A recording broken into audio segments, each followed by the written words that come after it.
ಉಕ್ಕಿನ ನಗರ ಗಡಿನಾಡ ಬಳ್ಳಾರಿಯಲ್ಲಿ ರಾಷ್ಟ್ರೀಯ ಸ್ವಯಂ ಸೇವಕ ಸಂಘ ಶತಮಾನೋತ್ಸವ ಸಂಭ್ರಮದ ಸಂದರ್ಭವಾಗಿ ಪಥಸಂಚಲನ ಪ್ರತಿ ವರ್ಷದಂತೆ ಈ ವರ್ಷವೂ ಪ್ರಾರಂಭಿಸಲಾಗಿತ್ತು.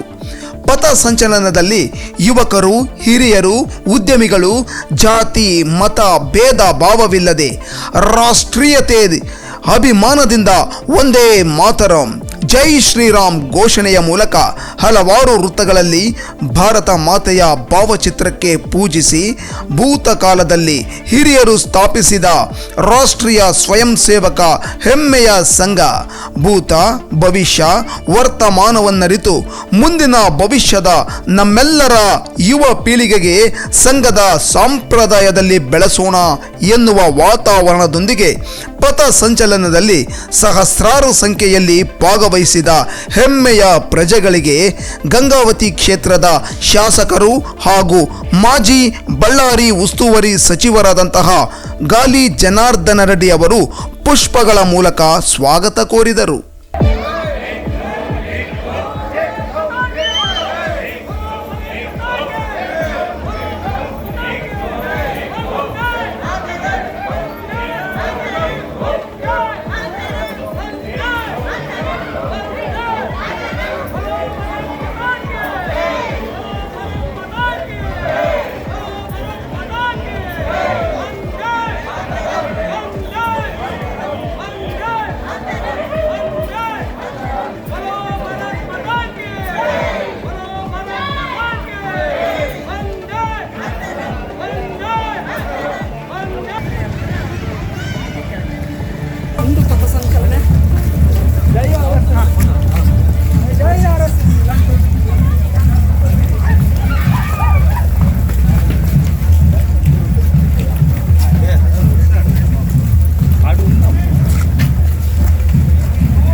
ನೋಡ್ಕೊಂಡು ತಲೆ ಎತ್ತಿ ಮುಂದೆ ನೋಡಿ.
ಉತ್ತಮ ಶುದ್ಧ ಸಮಾಜಕ್ಕೆ ಮುಂದಿನ ಪೀಳಿಗೆಯ ಚಿಂತಕರಿಗಾಗಿ ಸದಾ ನಿಮ್ಮ ಯೋಚನೆಗಳ ಪ್ರತಿಬಿಂಬವೇ ಬಳ್ಳಾರಿ ಮೀಡಿಯಾ. ಇನ್ನು ಹೆಚ್ಚಿನ ಮಾಹಿತಿಗಾಗಿ ಸಬ್ಸ್ಕ್ರೈಬ್ ಮಾಡಿ ನೈಜ ಮಾಹಿತಿ ಪಡೆಯಿರಿ.